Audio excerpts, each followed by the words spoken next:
Hi, everyone. I'm Sonia Alejandra Rodriguez, and I'm here for Hispanic Notes. Today, I'm going to be interviewing Emanuel Xavier, author of the forthcoming collection, Selected Poems of Emanuel Xavier, who was born in Brooklyn, New York, and became involved in the ball scene as a homeless gay teen.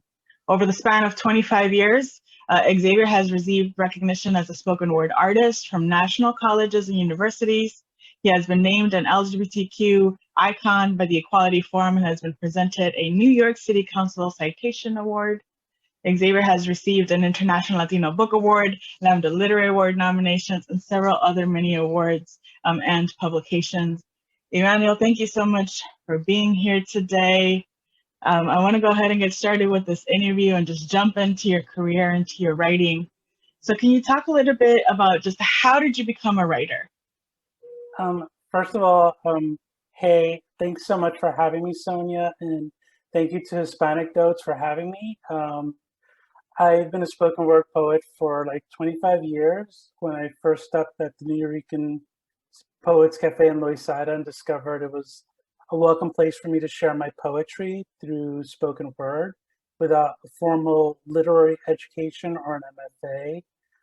At the time, it was heavily influenced by hip hop and rap, and which was notoriously homophobic, but nonetheless, there were poets like Reggie Cabico, Cheryl Boyce Taylor, Pamela Sneed, and myself, and others that were influenced by the Beat Generation and brought the queer people of color movement into the spoken word poetry scene of the early 90s.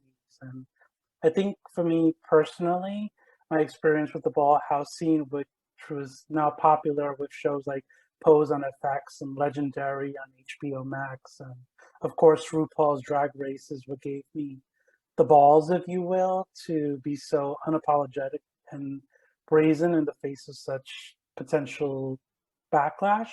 But honestly, I think it was the right place and the right time for us. And I grew up in Bushwick, New York, and found myself out on the streets at 16 after coming out as gay. So I made my way to the West Side Highway Piers, where I discovered a world of homeless teens and trans people of color. And I got a job eventually at a different like bookstore where I discovered my passion for poetry. And it was there that I discovered books by like Asado Saint, and I met people like Leslie Feinsberg and Sarah Schulman, and even Walter Mercado, out of all people. And I started doing poetry events and reading my work publicly. Like in 1996, my first book, Pier Queen, came out in 1997.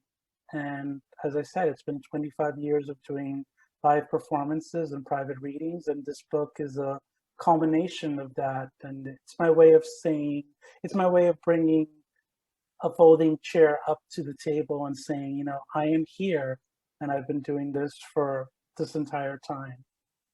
Yeah, it's amazing. Thank you for that. I want to jump into a question about this collection that is coming out.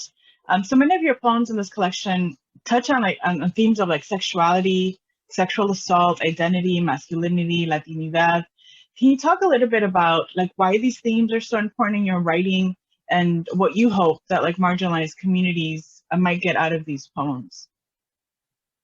Well, I think it's important for us to share our stories and our histories and our experiences because a lot of people don't, I think when I first started, it was about me sharing my own personal experiences, but I didn't realize that I was giving voice to others who maybe don't have that opportunity.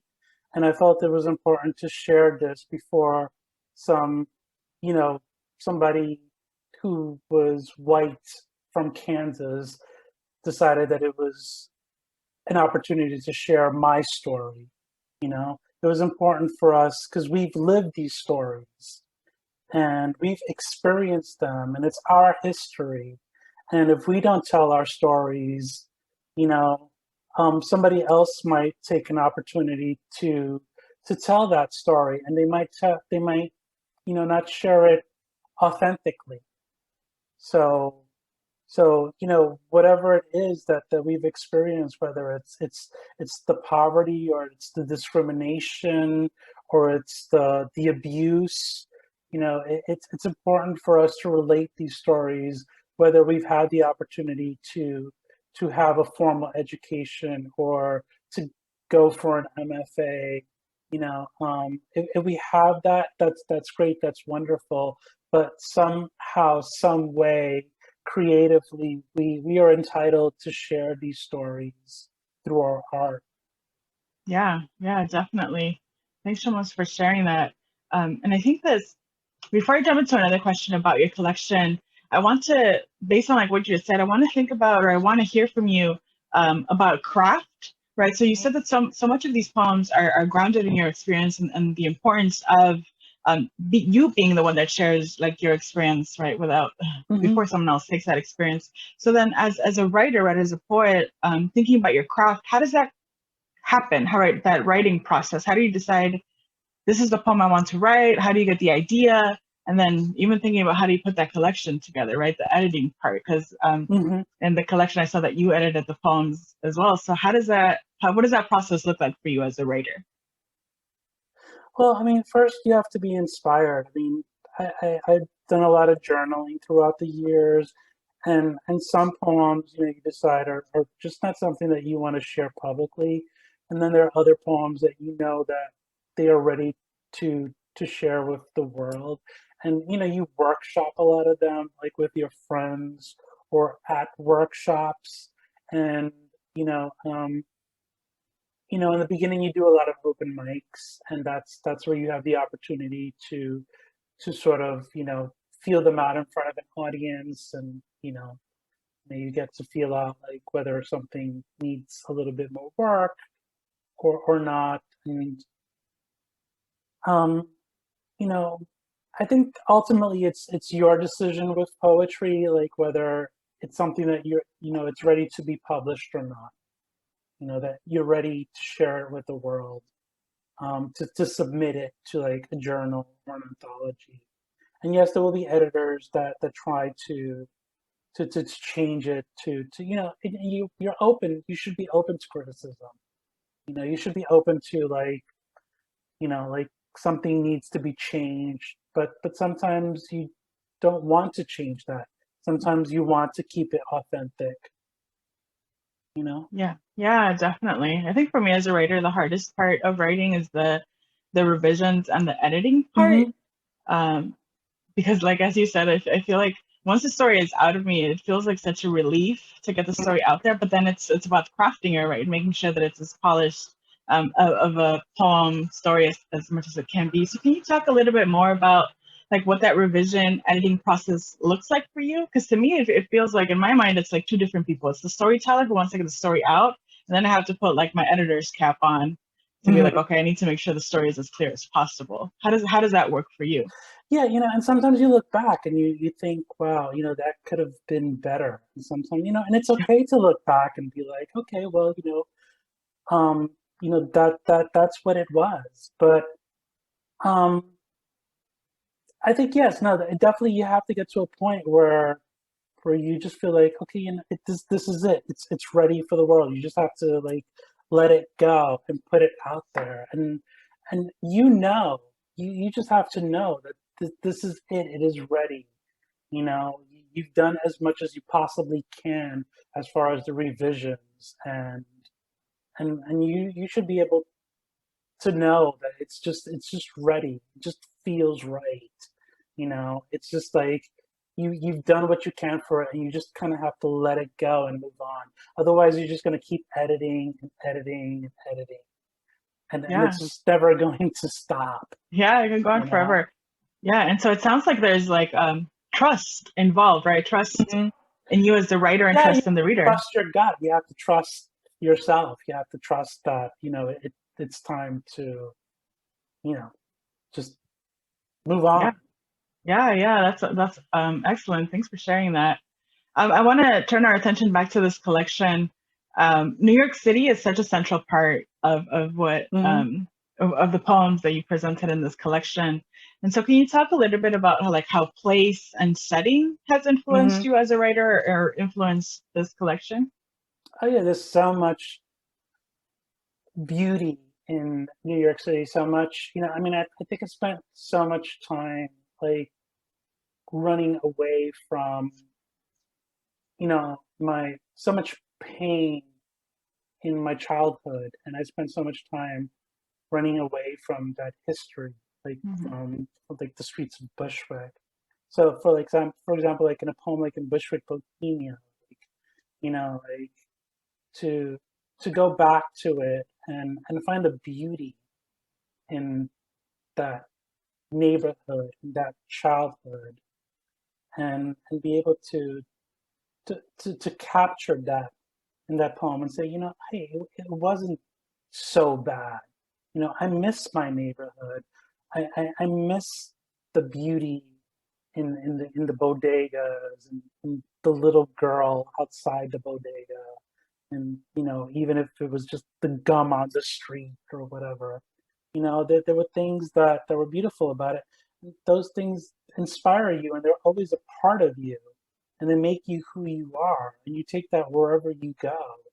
And you could be anywhere in the world, and you're like, oh, this reminds me of my childhood, this reminds me of where I grew up, and it stays with you, and and it speaks to you, and that's always with you. And and I think those are the things that you need to capture and keep with you wherever you go. And I think that's why New York City is such a part of me, and it will always be a part of me.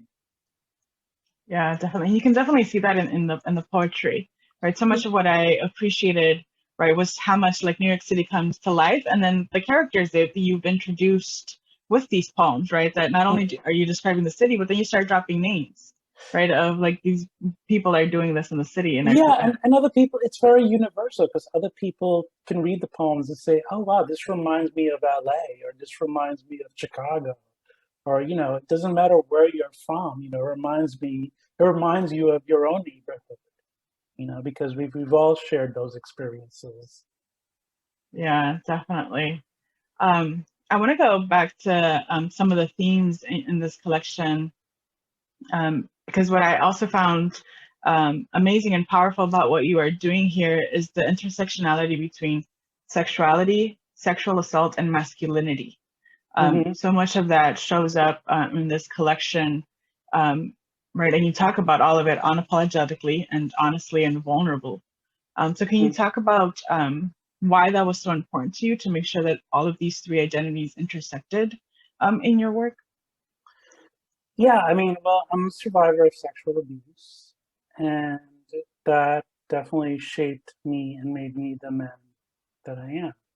And I also, experienced a lot of machismo growing up, and a lot of homophobia.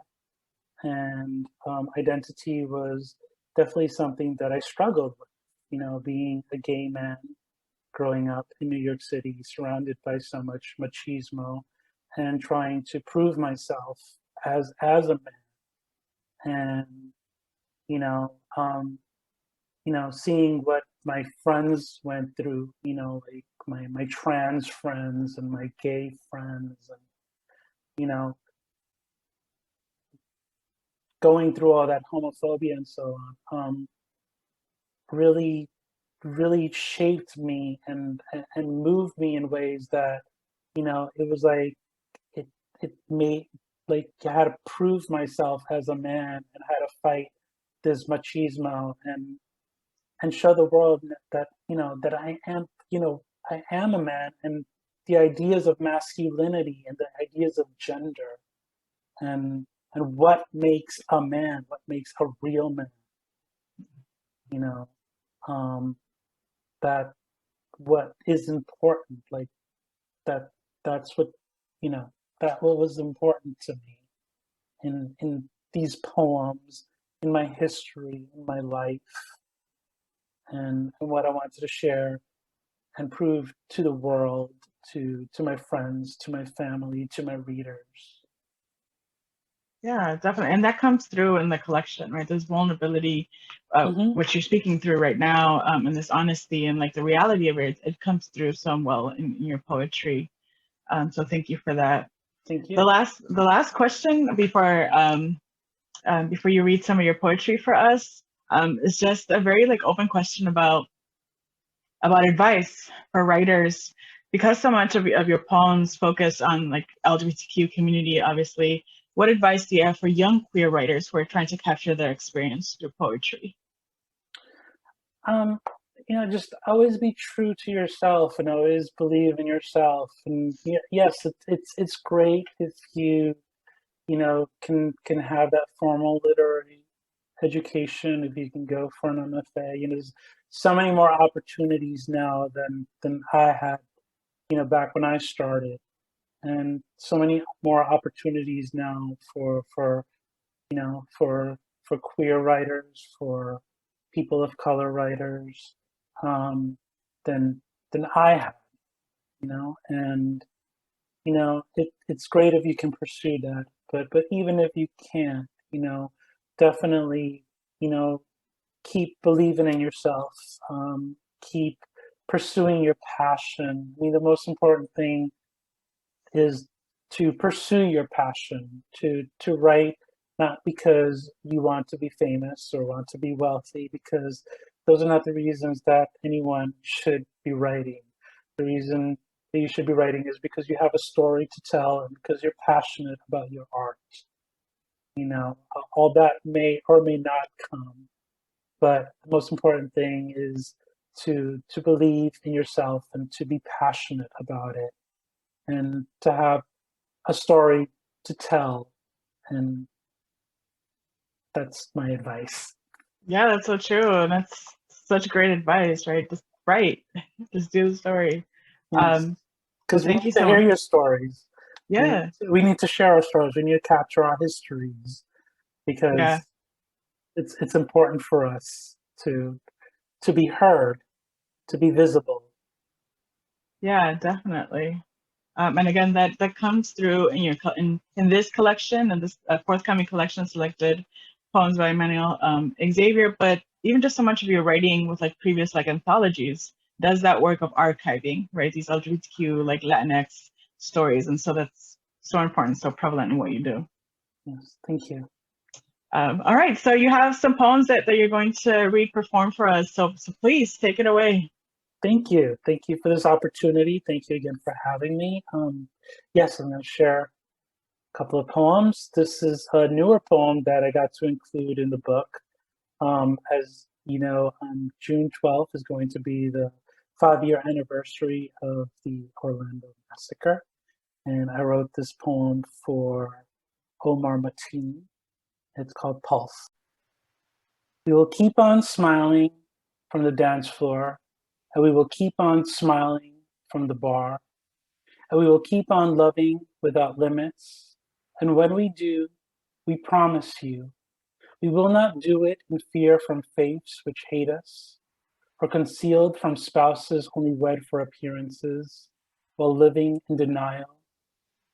Yes, you may think it's a sin, but we promise whatever God you pray to, his or her or their only mistake is not those who find ecstasy in the music, truth in their gender, or love in one another, but those who slaughter, silence screams, regardless of language, especially those who murder by the dozens and attempt to harm even more. You claimed not to have a problem with Black people, yet you left us all brown like you, strange fruits scattered on the dance floor. We will keep on smiling, and we will do it the same way all of God's children do, even as they keep trying to take away our rights or sending us back to other countries. This is our America too. We promise we know hatred, white supremacy, and bombings too. Yet we will never forget love is love is love. A family can come together to heal. A beautiful smile can emerge from a photograph for years to come. Your bullets will never erase our memories. We will keep on smiling. We will keep on loving in spite of you. Thank you. This next selection is a signature poem written 2 decades ago, which remains relevant today. It's called Americano. I look at myself in the mirror, trying to figure out what makes me an American. And I see Ecuador and Puerto Rico. I see brujos spirits moving across the backs of santeros, splattered with the red blood of sacrificed chickens on their virgin white clothes and blue beads for Yemaya, practicing religions without a roof.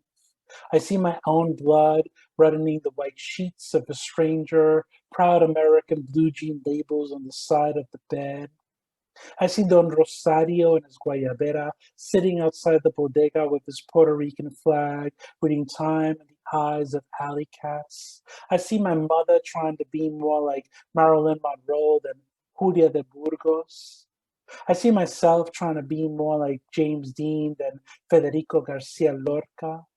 I see Carlos Santana, Gloria Estefan, Ricky Martin, and Jennifer Lopez more than just sporadic Latin explosions, more like fireworks on a 4 de Julio, as American as Bruce Springsteen, Janis Joplin, Elvis Presley, and Aretha Franklin. I see Taco Bells and chicken fajitas at McDonald's. I see red, orange, yellow, green, blue, and purple. I see Cheetah Rivera on Broadway.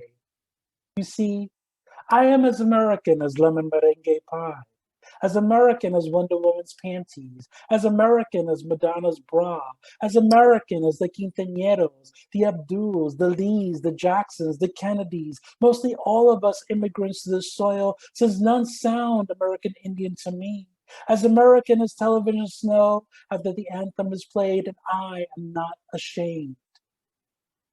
Jose, can you see?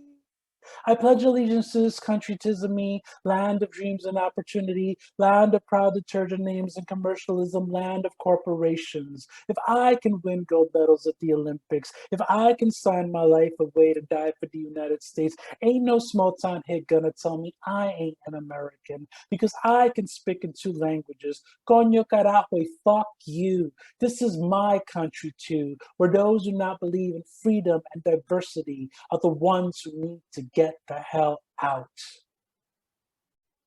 Thank you.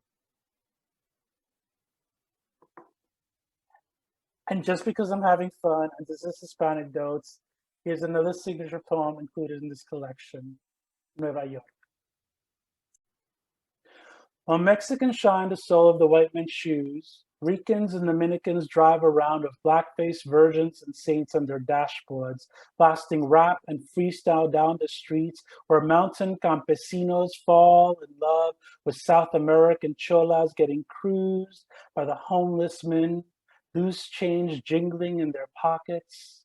All the Latinos freezing their nalgas off, screaming, "Me cago en Dios!"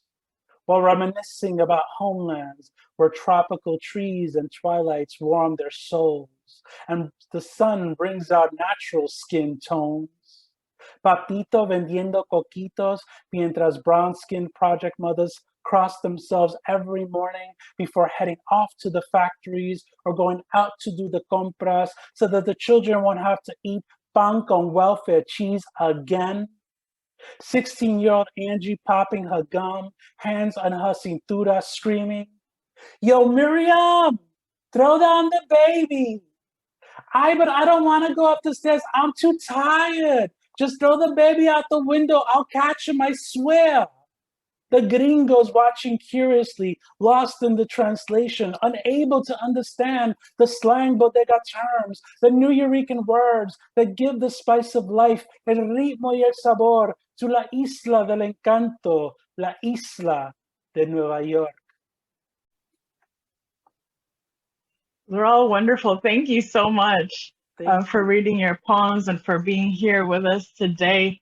For all y'all watching, for more information on how to order Emanuel Xavier's forthcoming book, be sure to follow him on social media. Make sure you check out all of the links on Hispanic Notes where this video was posted. Emanuel, thank you so much for being here. Thank you so much for having me. Thank you for the opportunity. That was wonderful. Don't forget to order his book, read his book, share this video, follow him on social media. Bye, everyone.